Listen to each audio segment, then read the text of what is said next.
let's take a quick look at the box office here from this past week. Total domestic box office, a little over at 191 million, so only a 4% drop, so it held pretty well. I'm gonna credit that to the Easter weekend, even though it wasn't like a long weekend. Though that's actually not true, so depending on your job, I'm skewed, or my view on this is skewed or biased, because I'm Catholic, and I grew up going to Catholic school from kindergarten all the way to high school to 12th grade. So we always had Good Friday off.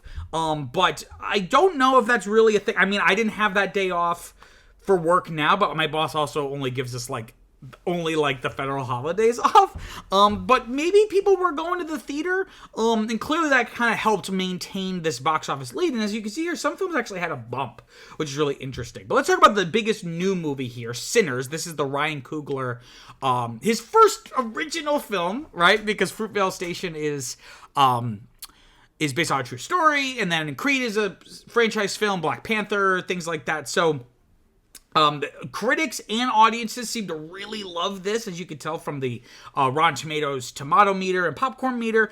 It made about 48 million for the weekend, which exceeded even the higher ends of my projections, which I put around 30 to 45 million, but I put the target around 37. So this performed fairly well, and worldwide it made about 63.5 million. Now the concern is that it's still not profitable, right? Because it cost like $90 million. But I think there was actually a little social media kerfuffle. I think it may have been like Variety or one of the trades sharing a story about how it made 63 but off of a $90 million budget, so it's not looking great right now. I think it was like Ben Stiller who replied why is this the headline for a original movie opening to $63 million worldwide? Because that's kind of rare these days. You know what I mean? You really only see bigger box office numbers, especially worldwide, when it's attached to some kind of IP, right? So I'm hoping with good word of mouth, which this seems to be getting, that it's going to cross that 90 million threshold next week. But it'll depend on what kind of drop-off it has. But technically speaking, because it is, it's all a numbers game, and it's not just about how much you make, it's in relative to how much money it costs to make that money. So right now, there's still a bit of a way to go. I'm really hoping I can catch this one. I've just been so busy. For those of you who have been with the channel for a while, actually even before I started this YouTube channel, I would write written reviews for new movies coming out, and I did that for about 3 years. But this past winter, I've just gotten so busy that I was like, I'm just going to kind of go on hiatus until I think after the summer season into the fall. So because of that, I'm not really seeing much new stuff as of right now. And that's kind of why I liked doing the reviews, because it forced me to go see stuff I normally wouldn't go see, and a lot of really great hidden gems were brought to my attention, right? I'm really hoping I can maybe catch this one, because it's, seems like a very theatrical experience. People are talking about the IMAX and the 70mm and all that stuff. So I would love to try to catch this. See, that's what they need. They need to get people like me who are like, oh, that seems interesting. They need to get people like me to get off our ass and go see this movie. The only other new thing was Colorful Stage, the movie, a Miku Who Can't Sing, opening at number 9. This is apparently based off of a phone game. I really don't know. I know very little about it. And again, it has a very high popcorn meter score. But I'd argue that that's, again, probably self-selection. Like, the people going to see this are the people who are already interested in this film. Made a little under 3 million, was that 2.8. Worldwide, it's made a little over 10.5 million. I couldn't find any budget numbers on this, so take this for what you will. But I think I saw it was like 36 billion won. Or no, excuse me, that's The King of Kings, which is still here in its second week. It dropped from second to third place now in its second week. Again, critics are kind of whatever about it, but notably it's not rotten on Rotten Tomatoes. Audiences seem to really love it, but again, there might be a little bit of self-selection there. Actually had a little bit of a jump, which makes sense because this was Easter weekend. So far now domestically, it's made a little under 46 million, and worldwide about 49. So it's really mostly a domestic film. And the budget, again, like I said, I looked it up, and there was conflicting sources, but the source I'm going to go with said 36 billion won, which is the South Korean currency. So when you convert that, it's a little under 20 or a little over 25 million. So this has actually been, it's still not at the 100% return, which is like you want to double the budget to account for marketing and advertising and the theaters taking their cut and things like that. So ideally, we want to see this thing get up to around 50 million. So it'll really depend on if this has a massive drop, considering Easter's now over. Technically, for Catholics, the Easter season has begun, but for normal people, and by normal, I say this as a Catholic, for people who aren't entrenched in this, Easter's over, right? We think of the lead up to the holidays as that holiday season rather than the period after. Same thing with Christmas. Technically, Christmas as a season starts on Christmas. But if that doesn't happen, then this could, become a little gem when it comes to that financial performance, right? A bunch of stuff here in its second week. Again, all like right. They were in a block last week, and they're basically in the same block now. They've just all moved down one spot because Sinners opened at number 2. The Amateur dropped from 3rd to 4th. Again, critics aren't super fond of it, but audiences seem to really like it, and I would say this is not necessarily self-selection, considering, it's not like this built-in, The King of Kings obviously is not an IP film, but it's the IP of Jesus, right? There's like a built-in audience for that. It made about a little over 12 million for the week, which is only a 17% drop. So, while a bigger drop than the week as a whole, it, shows that, there's some strength to these films, especially, considering the holiday weekend, right? Worldwide, it's up to a little under 64 million off of a $60 million budget. So it's crossed that initial threshold, but, we're going to want to see it get a little bit more than that. I'm not quite sure what's going to happen here with this film, just because, we're going to have a lot more stuff opening up in the next couple of weeks. And again, it feels like a cable movie. But again, audiences seem to like it okay. I just don't know if people returning to the Amateur. I don't know. This might be an issue of it's not holding because audiences really like it and they're getting repeat viewers, but rather people who just didn't, like, it's just spread out. Like people who, some people went the first weekend, some people went the second weekend, and maybe now, like, the rest of that contingency is going to go the third weekend, right? By contrast to The King of Kings and The Amateur, a film that critics are really liking in addition to audiences is Warfare. Brought in 8.8 million for the week, which was actually a 6% bump, right? So, like The King of Kings, it got a little bit of a boost there. Not as much as King of Kings, but that makes sense, right?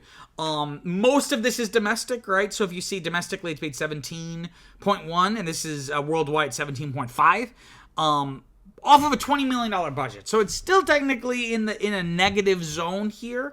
But the what do we have here? The legs, though, are quite good already just for a second week. It's already over 2, which, again, if you're new to the channel, the legs is basically a formula where you take the biggest weekend, domestic weekend for a film and divide it, you take the total domestic box office for a film and divide it by the biggest domestic weekend for that film. Typically, that's the first weekend, but in some cases, it might be a different weekend for various weekends. So, like, for example, The King of Kings has really good legs. Has, I think, like, the best legs that we're seeing here in the top 10 right now. And that's because that biggest weekend is technically this weekend, right? But Warfare doing well. It's just, it's because of that budget number, it still has a long way to go. But maybe it will do well in the ancillary markets. Who's to say? Drop is also still here doing well. Again, critics and audiences don't love it as much as some of these other films, but still very much in a strong place. And by contrast to the Warfare, this is nearly doubled its budget. We're almost there, right? It only cost $11 million, and it's made over $20 million worldwide. So I would say one more week, right? Because if it's at $6 million for this past week, unless it has like a catastrophic 80% drop. I think it can make $2 million in the next week. So, this is very much on the way to being a cheap, but, and this is why so many cheap horror or thriller films, there's a reason why they keep getting made, is because they're able to, there's a ceiling, to be sure, a very high, a very low ceiling, but also a very low floor, right? There's only so much you can make, but there's only so much you can lose, right? There's only, there's almost like a built-in guaranteed minimum box office amount if you play your cards right and you market it right. So, smaller films have a lot more versatility to find a niche and then perform really well, right? Another note here, Death of a Unicorn, which had dropped out of the top 10. Last week it was in 18th place. It jumped back up into 8th place. And this, I'm not sure why. I tried to look and see if it had added some theaters or something, and I really can't figure it. So if someone in the comments knows why, please let me know. But it had an almost over 500% jump in terms of its box office, right? Again, very small, only about 3.2 million. But compared to where it was last week, whatever, do some algebra, whatever that number was, and then multiply by 506%. You get this 3.2 million number. Though critics didn't really like this film, and audiences liked it fine enough. And I think because of this little boost, it finally crossed that initial threshold of making back the budget. But I'm skeptical. I feel like this was a weird fluke. Again, I'm not sure why, but I'm going to be very surprised if this is still in the top 10 next week. And then the only other thing I really want to mention here is Snow White had a fairly, I guess not a big drop. It was only at 8th place last week, so now it's down to 10th. So it's right on the cusp now, but it's in its fifth week, right? So this is the oldest movie we have here in the top 10. Again, critics massacred this movie. Audiences were very lukewarm about it. And, it's not that it hasn't made money. It's made almost $200 million. If you look here at that total worldwide column, it's just like I was saying before, it costs so much. It costs nearly $270 million.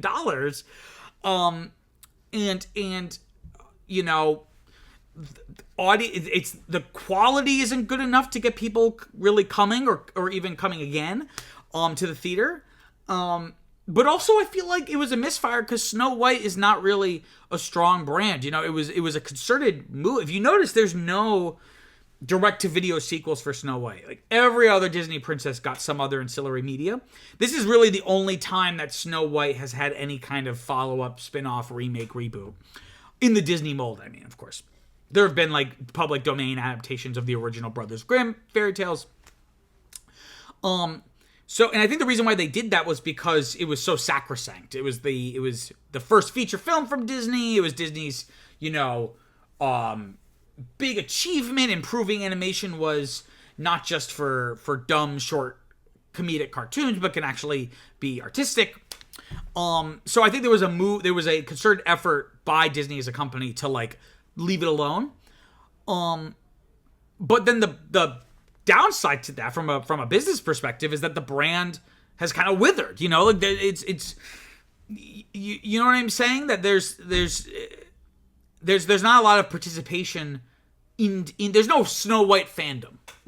There are people who were very passionate when Rachel Zegler suggested it was the original story was a little outdated, but I would chalk that up more to just finding a culture war scapegoat or just finding a battle to fight, rather than people being really, really passionate about Snow White specifically. Maybe about Disney in general or about the Disney princess brand in general, but Snow White specifically, I don't think so. So I think it was just a dumb business decision to put $270 million into a film that people aren't going to care about and is not going to be good, right?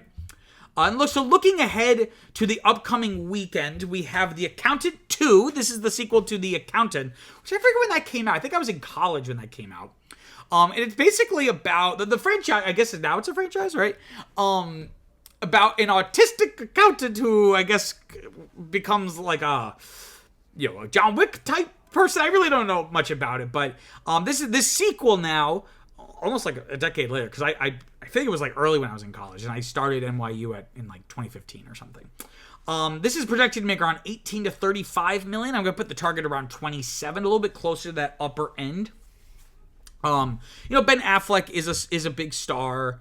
John Barenthal is popular as always, but again, John Barenthal is more of like a C-list celebrity, but he's such a phenomenal actor. So people who really like him.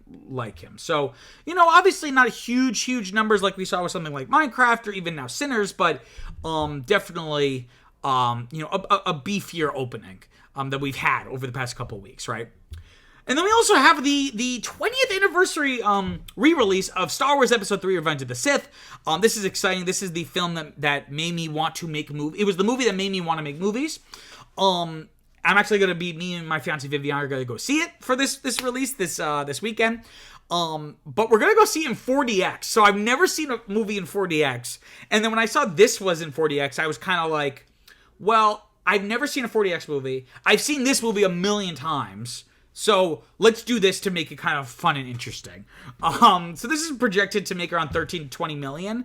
I'm going to put it around 17. Again, not a super big opening, but considering it is, it's a big enough projection that it bears being mentioned here, I think speaks to the nostalgia and the fan base for this movie.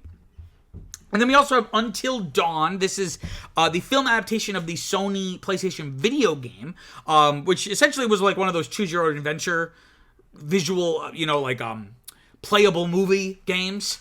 So it's kind of weird that they're adapting it because, from my understanding, it wasn't like the story was particularly strong.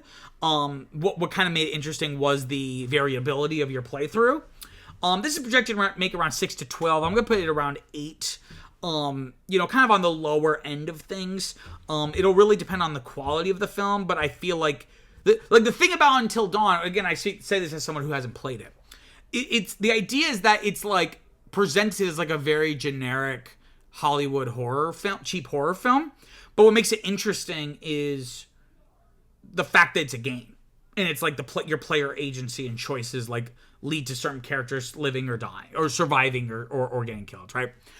But if you just make it a movie and you're choosing one storyline to be like the canon storyline, then it's just a cheap Hollywood horror movie, right? So I don't know what the appeal of this is going to be, or if critics are even going to really go for this. And then finally, we also have The Legend of Ochi. This is an A24 fantasy film. They're really trying to expand the kind of genre that they're known for. They want to be in the market of bigger films, like we saw with Civil War last year. Though this movie has not gotten great reception from the film cinephile community, which I feel like is what you really need in order to get a film like this to be really successful. So it's a very small opening. This might even be a limited release if I'm being honest, but I'm not sure. I would need to confirm that. But I figured I would at least put this here. It's only projected to make around 1 to 3. I'm just going to put the target right in the middle. Wow, what an interesting story. I'm sure you have some thoughts about the topic, so comment below, let me know what you think. Also, don't forget to like and subscribe. It really helps people find the channel and makes me feel all warm inside. Until next time, I'm Peter Mancuso. Peace out.